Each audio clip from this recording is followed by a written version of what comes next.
응급실 뺑뺑이 돌리다가 죽은 경우가 되게 많잖아요. 이거 우리 못 받는다, 이거 우리 못 받아요, 다른 병원 가세요, 이게 계속 뺑뺑이가 돌아가는 거예요. 그래가지고 저 새끼들 환자 기피해가지고 사람을 죽였다. 이sam님, 운 좋게 의대 가게 돼서 과외만 하고 편하게 살고 있는데요. 노가다나 상하차 같은 러프한 일들도 해봐야 인생의 경험치가 쌓일까요? 아니면 그냥 여러 알바 해보면서 사회성 기르는 연습할까요? 과외는 돈은 되는데 경험 측면에서 부족한 것 같아 고민입니다. 아, 굉장히 겸손하신 분이시네요. 어떻게 운 좋게와 의대를 갔다가 어떻게 동시에 쓸 수 있는 단어인 거지? 의대를 운 좋게 가는 게 가능한 거야?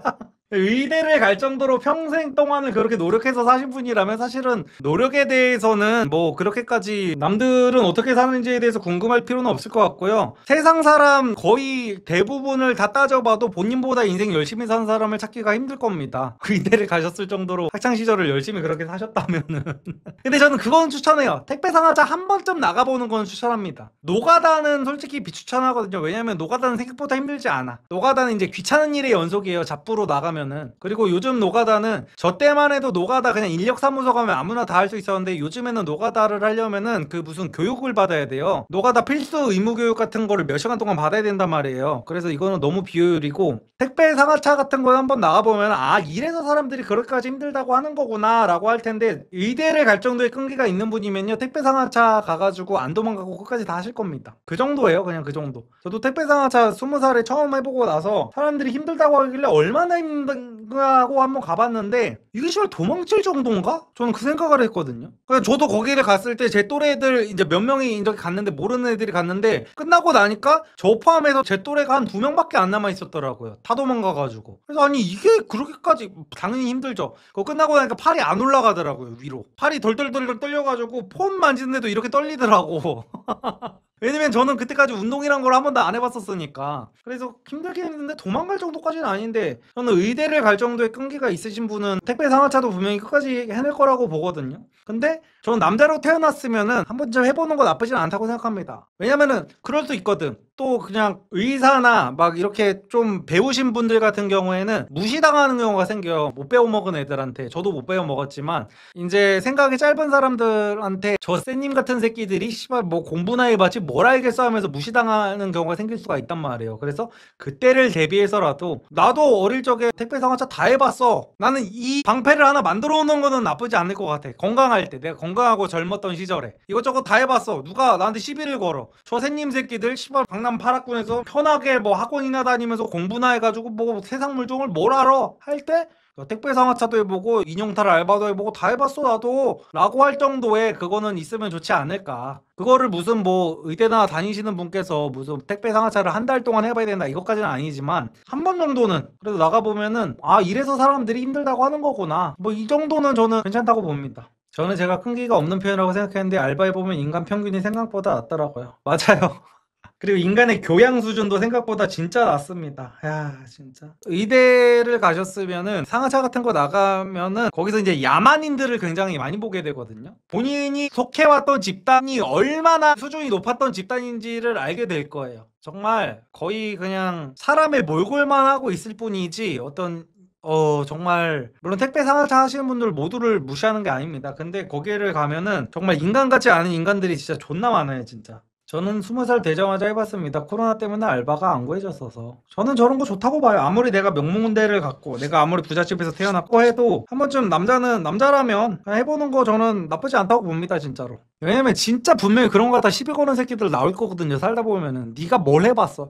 아니 사실 택배 상하차를 해봤다는 게 사실 업적은 아니거든요. 근데 그런 거 갖다가 내가 이만큼까지 힘든 일을 해봤다 같은 걸로 부심 부리는 애들이 많아요. 그럼 걔네들한테 내가 진짜 안 해봤으면 뭐라고 할 수가 없단 말이야.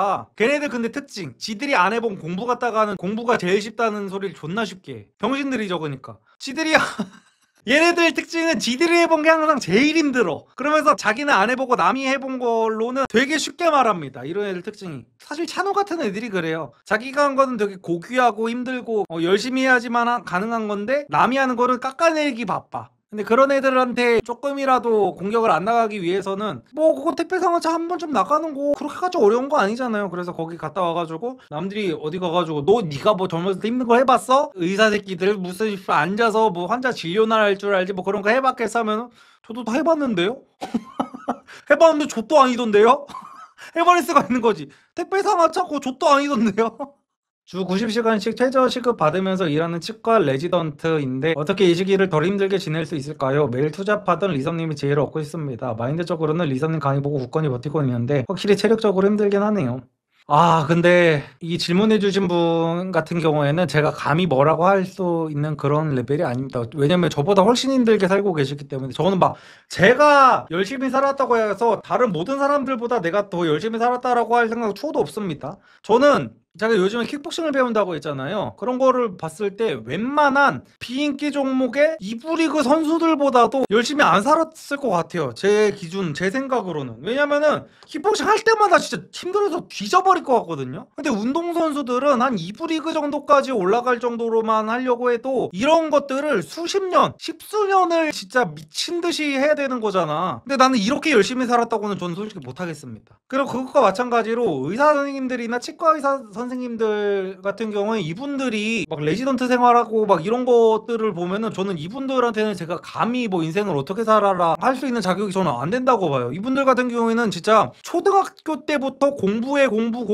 막 그렇게 뺑뺑이를 돌아가면서 미친 듯이 공부를 했었고 20대도 내내 공부를 하면서 최저시급도 못 받는 대우를 받으면서 그렇게 열심히 사셨던 분들이라서 저 같은 사람이랑은 사실 비교가 안 되죠. 저보다 훨씬 더 열심히 살고 계신 분들이어가지고 그냥 사실 힘내시라는 말밖에는 드릴 말씀이 없네요. 근데 어느 정도 이제 다른 인생하고 비교해서는 이제 그건 거죠. 저 같은 경우에는 보장된 게 아무것도 없었고 이제 막막한 그 어두운 캄캄한 밤길을 걸으면서 한 치 앞도 안 보이는 데를 걸으면서 일단은 열심히 사는 것밖에 없다는 생각으로 그렇게 살았던 거고, 그 치과 레지던트를 하고 계시는 이 질문해 주신 분은 그래도 이것만 버티면 창창한 미래가 기다리고 있다는 그 희망이 확실하게 있어서 그거를 보고 버티는 게 낫지 않을까. 다른 사람들은 그런 희망 자체가 없어요. 그런 희망이 자체가 없는 상태로 아무런 불빛도 보이지 않는 상태로 열심히 산단 말이에요. 근데 지금 레지던트를 하고 있으시다면은 그것만 버티면은 결국에는 빛나는 미래가, 남들은 우러러 보는 미래가 기다리고 있다는 게 확정이 거의 된 거잖아요. 95% 이상 확정이 돼 있다는 거라서 그거를 보면서 좀 견디면 어떨까 싶습니다.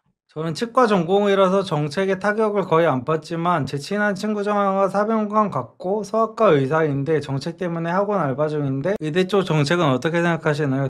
저는 의대 관련 그 정책 그것 때문에라도 윤석열을 존나 싫어합니다. 그러니까 지금 의대 증원 그것 때문에 의사들이 자기네들 밥그릇 싸움 어쩌고 저쩌고 한다라고 해가지고 의사들 욕하는 분들도 상당히 많잖아요. 근데 그분들은 그런 생각을 해보셔야 돼요. 이거는 의사라는 사람들을 인간이 아닌 NPC로 취급했을 때나 이 의사들을 욕할 수 있는 거거든요. 그러니까 자기네들은 어떤 휴머니스트라고 하면서 의사들은 그냥 인간으로 안 보는 거야. 의사는 인간으로 안 보고 사람으로 태어난 이상 나도 부자 되고 싶고 나도 돈 많이 벌고 싶고 나는 의사가 될 정도의 노력에 10분의 1도 안 한 사람인데도 불구하고 잘 먹고 잘 살고 싶단 말이야. 근데 의사들은 웬만한 사람들의 10배 이상의 노력을 해가지고 좋은 대학교를 가고 나서도 레지던트 생활을 하면서 엄청나게 빡세게 인생을 산 사람들인데, 이 사람들이 돈을 많이 벌고 싶어 하는 거, 이 사람들이 리스크 없는 인생을 살고 싶어 하는 거 갖다가는 개지랄을 떨고 있습니다. 그러니까 나는 윤석열은 자기 주변에 엘리트들이 많을 거란 말이에요. 근데 어떻게 이런 정책을 펼칠 수가 있어? 응? 그리고 의사들을 욕하는 사람들도 이분들은 의사들은 그냥 나의 건강을 책임지는 NPC 정도로 생각을 하는 거야. 그래서 의사들을 지금 욕할 수가 있는 겁니다. 그래서 저는 의대 정책 이거는 정말 윤석열이 잘못하고 있다고 저는 생각을 합니다.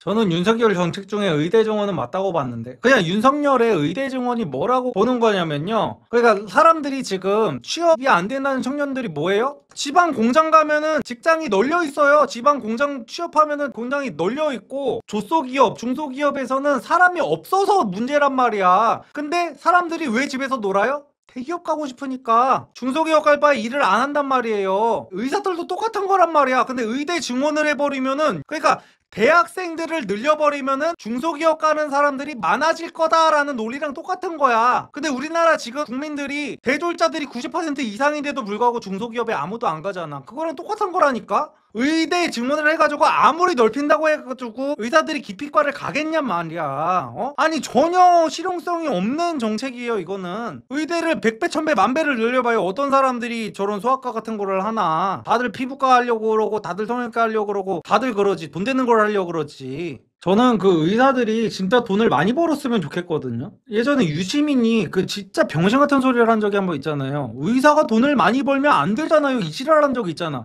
이게 정말로 소시오패스 같은 발언입니다. 의사는 인간이라는 그 생각 자체를 안 해야 나올 수 있는 발언인데 사람들은 이 발언이 뭐가 문제인지를 모르더라고요. 의사들도 다 내가 옛날에 그런 말 있잖아. 내가 지금 공부를 열심히 하면 미래에 내 와이프 얼굴이 바뀐다. 아니면은 내가 인생 역전하고 싶어서 내가 부자 되고 싶어서 공부를 해가지고 제일 돈이 많이 버는 게 의사다 보니까 그래서 우리나라 최고의 엘리트들이 의대를 가가지고 우리나라는 이제 최고 시설의 의료진들 시스템을 받을 수 있는 거거든요. 그래서 인간은 자기 이기심으로 무언가를 할 때 최대의 퍼포먼스가 나온단 말이에요. 그래가지고 의사들이 정말 돈을 많이 버는 세상이 와야 정말로 우리나라에서 가장 똑똑한 사람들, 가장 엘리트들이 다 의대에 지원을 해가지고 우리나라 의료계가 그렇게 발전을 하는 거지. 무슨 뭐 사람들을 구하기 위한 신념 막 그런 사람들도 있겠지. 그 사람들 근데 얼마나 될 거냔 말이야. 세상은 인간의 이기심으로 인해서 발전을 해왔습니다. 이타심이 아니라. 아니 역사만 봐도 알겠다. 역사만 봐도.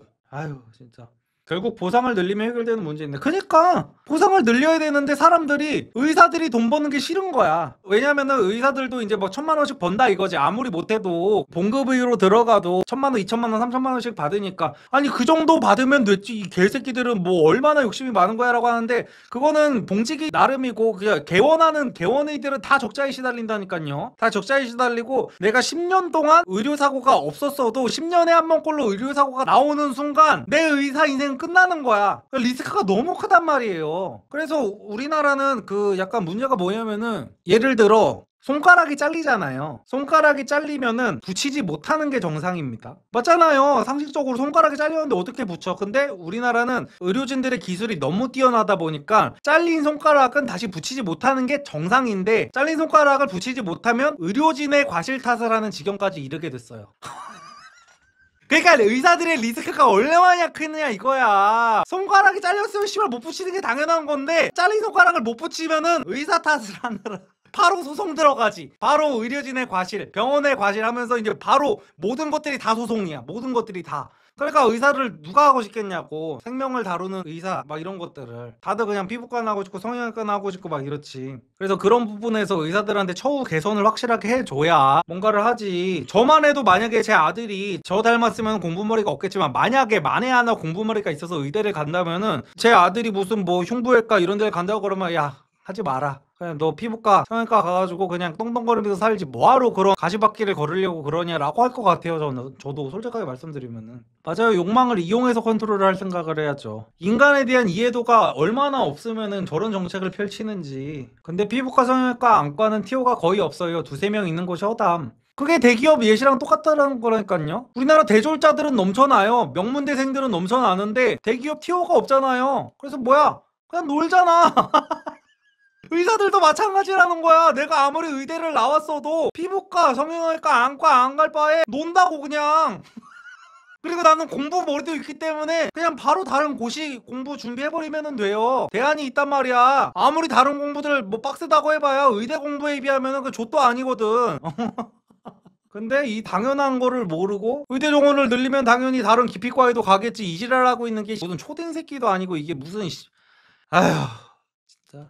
억강 티셔츠 꼭 사십시오. 줄리엔강 얻게 됩니다. 아유 감사합니다. 기피과 가는 게 개같이 공부해서 노가다 뛰는 거랑 똑같잖아. 그러니까 저건데 사람들은 이해를 못 한다니까요. 왜냐하면 그래도 기피과 의사들이 나보다 몇 배는 벌거든요. 일반적인 그 회사원들 직장인들 기준에서는. 근데 그 기피과 가는 의사들이 가가지고 한 달에 1,000만 원 2,000만 원 벌어봤자 10년에 한 번 20년에 한 번 의료사고 한 번 나면은 내가 그때까지 번 것들 모든 것들을 다 뺏기고 나는 깜빵까지 가게 될 가능성이 있다는 거를 그냥 아예 모르는 상태로 그런 말들을 진짜 쉽게 하고 있는 거죠. 개원 같은 거는 진짜 꿈도 못 꾸고 개원하는 순간 그냥 망해버리는 겁니다. 수가가 이제 박살이 나 있어가지고. 응급의학과를 제일 기피하겠죠. 응급의학과도 기피하나요라는 게 뭐야. 대가리 깨져가지고 피 철철 분수 뿜고 나오는 사람이라고 해도 못 살리면은 그거 바로 소송 들어온다니까요. 환장하는 거지 의사들이. 그냥 매 순간순간 수술 한 번 한 번마다 내 인생을 걸어야 돼요. 지금 의사들 입장에서는 그게 얼마나 큰 스트레스겠어요. 비뇨기과도 나름 괜찮다던데. 그러니까 비뇨기과도 결국에는 아파서 가는 것보다 그러니까 뭐 성기 확대 수술 이런 거를 해야 괜찮은 거죠. 그러니까 이게 진짜 웃기다니까. 그러니까 피부과 같은 것도요. 제가 얼마 전에 피부에 무슨 알러지가 이렇게 막 올라와가지고 피부과를 어디를 가려고 하는데 미안한 거야. 내가 감히 뭐 피부과 원장님들을 걱정하고 이럴 짬도 아니지만 그냥 민폐인 거 같은 거야. 이 사람들 기준에서는 내가 이거 알러지 난 거 같다 가봤자 이거 돈도 안 남을 텐데 이 사람들은 저기 뭐야 울세라 써마지 이런 걸로 오는 거를 원할 텐데 내가 이거 아파가지고 가는 게 뭔가 눈치가 보이는 거야. 이씨. 아유 씨. 지금 이 의료대안 어떡합니까? 올해 신입생 입학은 되긴 하려나 모르겠네요. 매번 느끼지만 리섭님 극도로 남에게 패 끼치는 걸 싫어하는 사람 같네요. 맞아요. 근데 그게 왜 그러냐면 남이 저한테 패 끼치는 걸 극도로 싫어하기 때문에 그렇습니다. 남이 나한테 폐를 끼치는 것도 너무너무 싫다 보니까 저도 남한테 폐를 안 끼치려고 하는 거예요.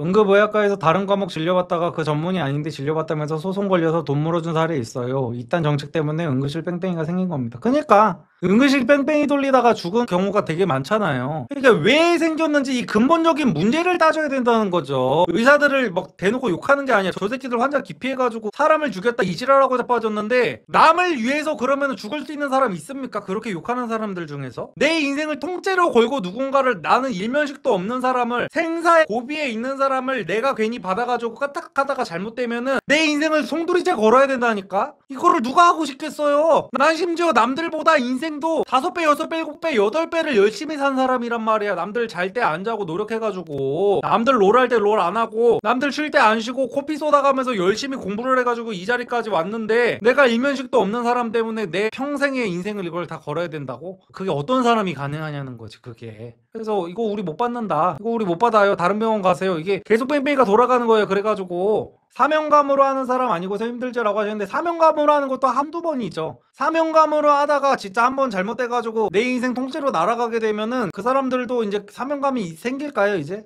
의사가 그거 하는 건데요. 그러니까 의사가 그거 하는 거라고 쳐요. 그럼 돈을 지금보다 더 많이 벌어야 된다고요. 지금 우리나라 의료보험 때문에 사람들이 거의 공짜로 의료를 이용을 하잖아요. 의료 서비스를. 그러니까 하이리스크 하이리턴이 돼야 될 거 아니야. 나는 그래서 의사들이 지금보다 훨씬 더 부자가 됐으면 좋겠다니까요. 근데 지금은 성형외과나 피부과 이런 미용시술 같은 경우에는 진짜 존나 아이러니가 뭐냐면은 지들 맘대로 돈을 받아도 됩니다. 이런 거 같은 경우에는. 근데 사람의 목숨이 걸린 일 이런 거 있잖아요. 이런 거는 사람의 목숨은 소중하다는 이유로 돈을 자기 맘대로 못 받아. 그러다 보니까 아이러니하게 이런 사람들이 사람의 목숨을 살리는 사람들보다 돈을 훨씬 더 많이 벌게 된 거예요. 그러니까 누가 이거를 하겠냐고 누가. 제 말이 계속 그거잖아요. 사람은 이기심에 이거 해가지고 움직이게 되기 때문에 이 목숨을 살리는 의사들을 훨씬 더 얘네들보다 더 부자로 만들어줘야 여기에 가는 사람들이 더 많아진다고요. 이게 심플하다고. 이게 그냥 인간이라고요. 인간. 의사라고 해서 특별한 사람들이 아니에요. 그냥 인간이에요. 다 똑같은. 나랑 똑같은 밥 먹고 똥 싸는 인간이라고. 여자 보면 환장하고 졸리면 잠자고 싶고 다 똑같은 인간인데 의사들을 인간으로 안 봐. 지금 이 모든 것들은 의사들을 인간으로 보지 않기 때문에 일어나는 문제들입니다. 소아과 의사가 돈 존나 벌어야 되는데. 그니까. 근데 지금 가면요. 저도 이제 아이를 키우는 입장이지만 소아과 가가지고 소아과 진료 막 1시간짜리 보고서 내가 결제하는 게 2만 원이라니까? 이게 맞나 싶어 진짜로. 야 어디 병원 가가지고 보톡스 한 방만 맞아도 10만 원이 훌쩍 넘어가는데 피부과 가서 보톡스 하는 데만 맞아도 여기 뭐 안면유각 보톡스 맞으면 3, 40만 원 훌쩍이에요. 근데 소아과 가가지고 애 보는 거 뭐 애가 아파서 가잖아? 뭐 2만 원 3만 원 내면 땡이야. 아휴. 리섭님도 건보 한 달에 몇백 내시지 않아요? 저 건보료 거의 500만 원 냅니다 매달. 막상 그렇게 내고 리섭님이 받고 싶은 피부 시술은 또 보험 적용 안 되잖아요. 그니까 저는 건보료를 이렇게나 내는데 1년에 병원 가는 거 한두 번 될까 말까? 근데 내가 매달 거의 500만 원을 건보료로 내는데도 불구하고 내가 알러지 생겨가지고 피부과 갈 때 내가 미안한 감정을 갖고 간다니까요. 씨발. 나도 이거 뭔가 좀 잘못된 것 같아. 진짜. 아유, 진짜. 아유, 씨. 리섭님 부자인데 왜 부자가 아니라고 하세요? 제가 항상 말씀드리잖아요. 저는 이제 현금 흐름이 일시적으로 좋은 것 뿐이지 자산이 없다니까요, 자산이. 저 뭐 집도 저들도 없는데 제가 뭐 부자인가요? 찬우보다는 부자겠죠. 찬우의 기준으로 잡으면은. 한국에서 몇 안 되게 턱관절 이식 수술하는 교수님도 10시간 수술하고 총 수술비 100만 원 받으면서 견디고 있어요. 인력은 수십 명인데. 아유, 그러니까, 아유. 직장인 친구들이 야근하느라 너무 힘들다 이런 얘기할 때 제 힘든 얘기 하기도 힘들 때는 어떻게 할까요? 이거 제가 지지난 영상인가에서 말씀드렸었는데, 그러니까 아무리 직장인들한테 본인이 힘들다는 얘기해봤자 이해를 못합니다. 그래서 끼리끼리 놀게 되는 거예요. 의사들끼리 그래서 어울리고 치과 의사들끼리 어울리고 아 존나 빡세다 하면서 직장인들한테 아무리 얘기하잖아요? 얘기해봤자 직장인들은 속으로 그렇게 생각합니다. 저 새끼는 그래도 저것만 버티면 치과 의사에서 떵떵거리면서 살 텐데 씨발 나한테 저거 하라 그러면 나는 진짜 너무 감사해서 기쁨의 눈물을 흘리면서 하겠다. 저 새끼 왜 이렇게 징징대지? 저 새끼 왜 이렇게 배부른 소리 하지? 이런 생각밖에 안 해요. 진짜 인간이라 보니까. 그래가지고 끼리끼리 뭉칠 수밖에 없는 거예요.